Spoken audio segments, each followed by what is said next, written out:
The following announcement has been paid for by the WZWA Network. Hello, everyone, and welcome to the WZWA Network, and welcome to my review show here of XPW Problematic 2023 from June 24th from the famous fucking Derby Room in Pomona, California. I'm your host, Karlifornia. It's great to be with you all once again. You know me. You all know me. There ain't many channels out there that cover XPW because they're too scared. They're so scared. Oh, they don't want the bad press. I have covered every single XPW show since Rebirth. I am numero uno. So when I bought this on xpwstream.com, it said it was 4.5 hours long, and I was like, God damn it. But there was a 45-minute hype build before we started the show, so that's okay. Wasn't as bad as I thought it was going to be, you know, because I'm used to like pay-per-views from AEW being over 4 hours long. So we start off Larry Legend, my homeboy, my homie, Larry Legend.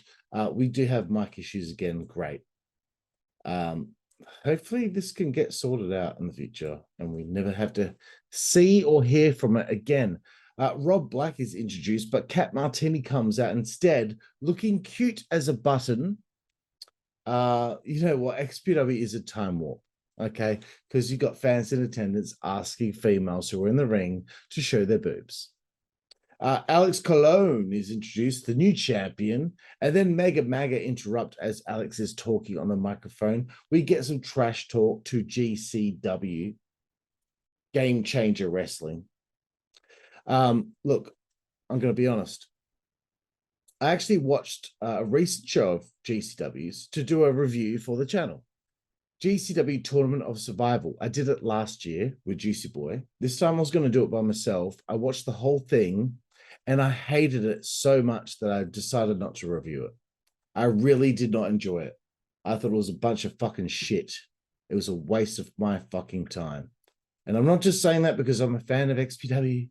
I really went into it looking to be positive, and I did not enjoy it at all. Let's continue on. So Jasmine St. Clair takes the microphone and tells Alex Colon to go back to your country. Before I comment on that, Jasmine, you know me. You know me. And you know how I feel. You looked absolutely fucking sexy. God damn. Alex rips it on the microphone. He tears apart Jasmine St. Clair. He tears apart the MAGA Butcher. He tears apart everyone that's in that ring. There's a challenge set for right then, right there. But Cat Martini grabs the microphone and says, hell no, we're waiting for that. We're going to do it in New Jersey, which gets a fuck New Jersey chant. So that match might be set for I Hope You Die, which I pop for that. I pop for that, and I hope when that show takes place that the Bloodhound Gang's the song from the Bloodhound Gang, I Hope You Die, is the theme song of the show. Anyway, nice turnout for this show. You can look into that crowd right then and there at the Derby Room, and it looked like you know, they had quite a good amount of people in the building.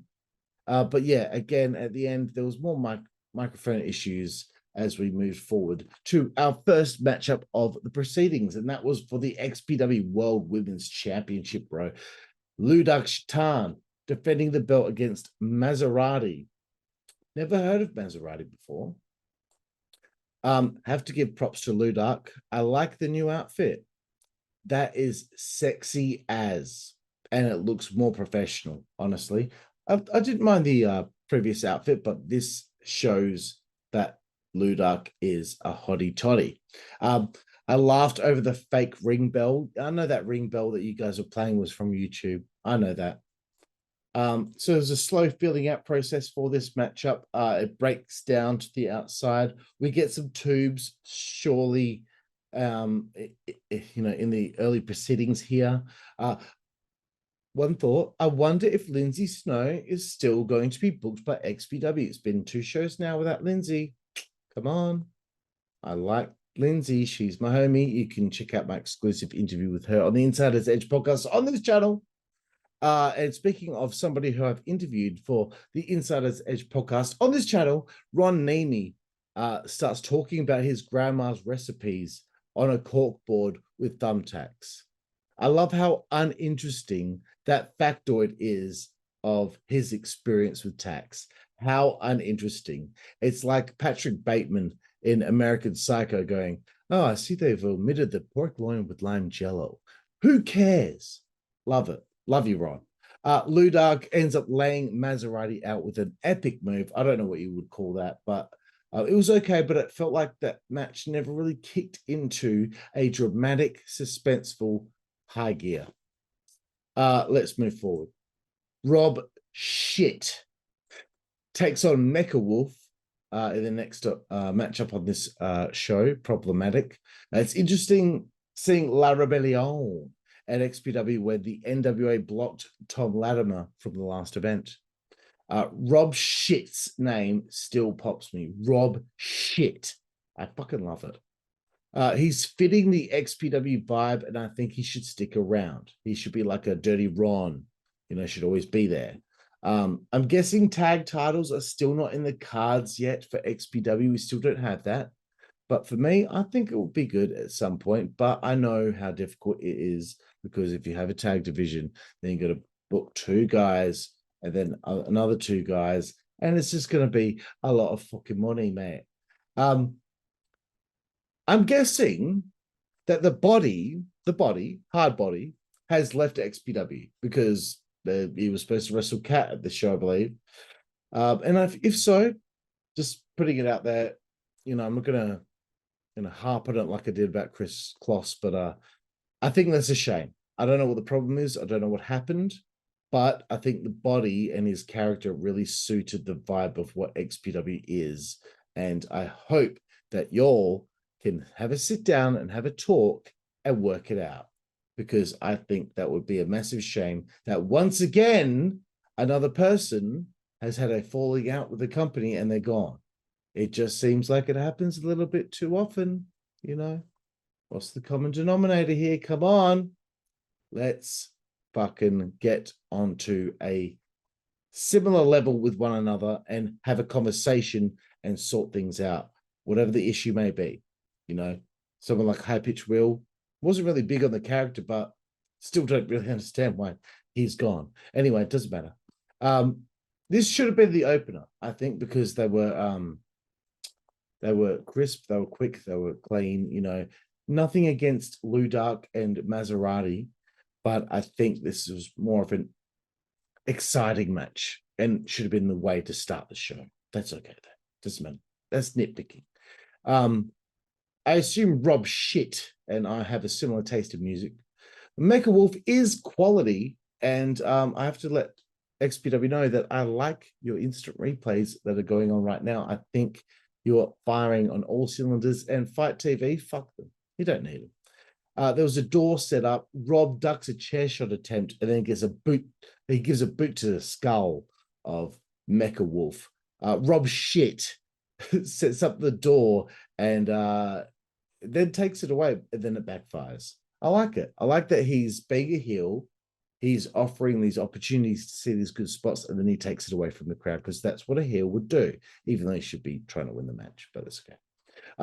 There was a tornado DDT from the second rope that Mecha Wolf tried to hook in on Rob Shit, and I knew that was not going to happen. It wasn't going to happen the way that they were hoping, because Mecha Wolf is bigger than Rob. Again, people who are bigger than their opponent should not be doing tornado DDTs in moves like that. Head scissors takedowns. You see it all the time.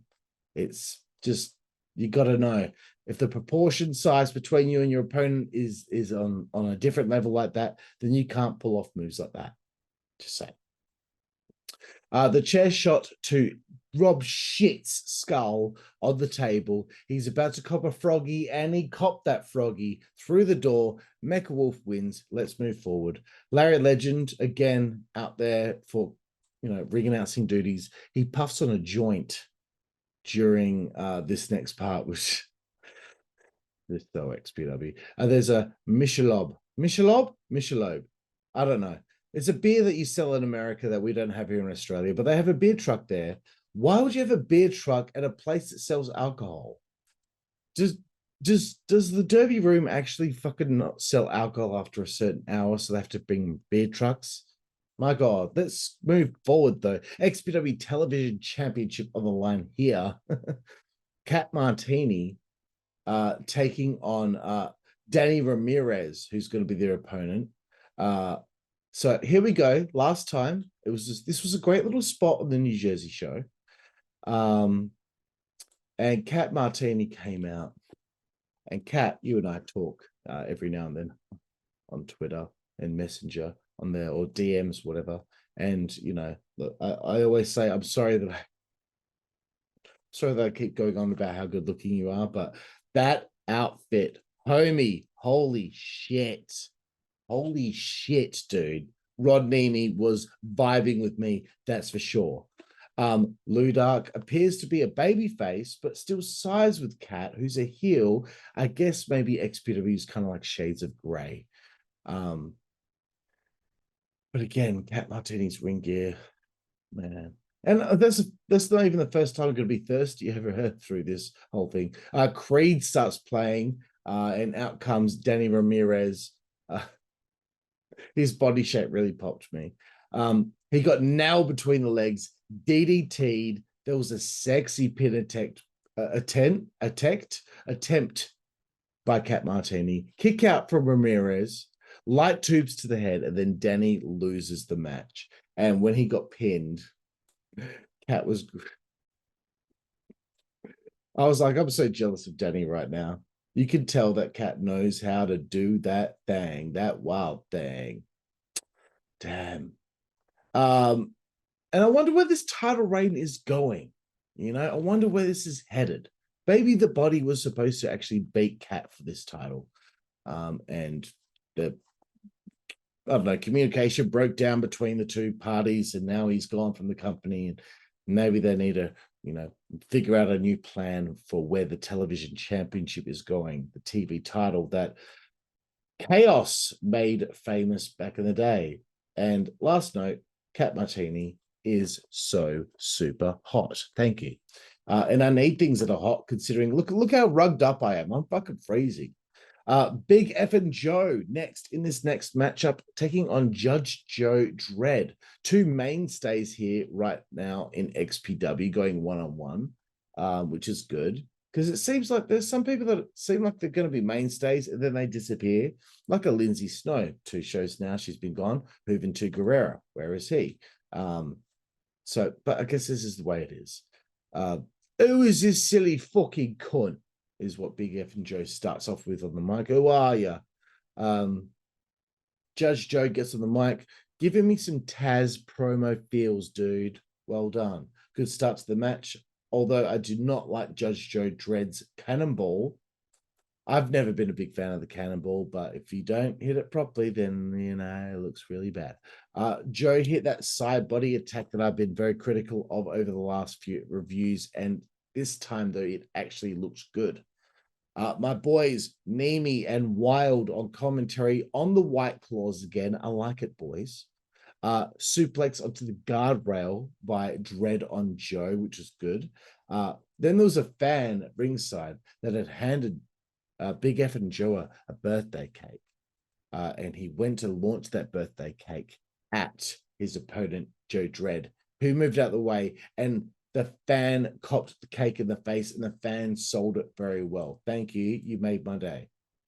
Dredd gets shoved into the ring apron whilst sitting in a shopping trolley with tubes with him, which was a nice visual. But one thing, I'd love to know how the trolley got to the venue. Did one of the guys or one of the girls on the roster go to the local supermarket, steal a trolley just for this spot in the show? I'd love that. I'd love to know that Big F and Joe did it whilst in his ring gear. Dredd hit a good, he had a good showing, but he probably needs a big win after this, because Big F and Joe's going to win. Tubes to the dick. Joe does need to have more velocity. Joe Dredd, I mean. More velocity when you're running and you're hitting a corner avalanche. I want you to run at them 3 times as fast as you did in this match when you're charging it in the corner, bro. Way too slow. That's just me. Joe Dredd gets cable tied to the post by his neck and then tube after tube after tube after tube to the head by Big effing Joe. Dredd is pissy with blood. What a mess of glass is taking place there. The referee calls off the match. Big effing Joe wins. What a visual with the blood on the back of Joe Dredd. And he has a breakdown after the match. Coming up next, Rob Black makes his entrance. There's a fuck you Brett chant for Brett Lauderdale from GCW. And Rob Black is been promising a surprise on his podcast that no one apparently listens to. And his surprise was that it was going to be a real bad nun in the place, in his house there at the W room. And it's Darcy Diamond, one of the hot porn star chicks from a few shows ago. And she's a bad girl for sure. You can tell that she would be fun to hang out with of an evening, and you're going to spend some time together. She's spanking her own ass with a paddle. This is XPW. Larry has been offered to receive some punishment, but instead he's looking for a good cuck in the crowd. Becca, the birthday girl, she's going to be getting a flogging in the ring here from Darcy, the Bad Nun. And probably quote of the show. Larry Legend yells out on the microphone, "Look at that motherfucking pussy." That's fucking ridiculous, dude. That's insane. He asked for any more volunteers, but then Larry cops a spanking, which is just, again, more pop for me. And Darcy, you are hot. You won't watch this. Why would you watch this? Why would you watch this dickhead from Australia talking about wrestling and this XPW event problematic? You wouldn't. But if you do, you're hot. Coming up next, speaking of hot, Tessa Blanchard will be taking on Becky Hate here. So, the former champion taking on someone who's clearly going to become a contender for that World Women's Championship. But I think Becky should have interrupted the Bad Nun instead of just coming out afterward and complaining about it. So we got the usual foul-mouthed, angry promo. I'm wondering where it's going. I wonder where we're headed with the whole thing. She'll probably end up being the television champion. Tessa comes out. She's looking good, man. She's on another level. She's in the fitness level of someone who's about to be on WWE television. A brawl to start after some pie faces. You know what? Next show, I'm just putting it out there. Tessa Blanchard versus Lindsay Snow, surely. Some stalling taking place between the ladies. Tessa combats with the kendo stick with a staple gun. She ends up hitting a cutter for a 2 count. The referee goes down, and that made me laugh because referees are so weak. One little glancing blow from somebody's body, and they're just like out cold. But there's a chair shot from Becky, but then Tessa hits a DDT onto a chair, onto Becky Hate for the win. And she pours a drink on some bitch at ringside. I don't know what she did. If anyone who was at the show has any information about it, please, in the comments, let us know what the fuck was going on there. Moving forward, MAGA Butcher, Necro Butcher, taking on Dirty Ron McDonald. Again, the entrance of MAGA Butcher is so epic, so fun. So, there's just, all 4 of them coming out, and they're so proud of being American. It's just so annoying to so many people from other corners of the world how patriotic American people can be. Dirty Wrong hits a real heavy promo here, bringing up, Necro's, cancer, and, he look at the internet, he hits women, so he, Jasmine St. Clair's slim pickings for him.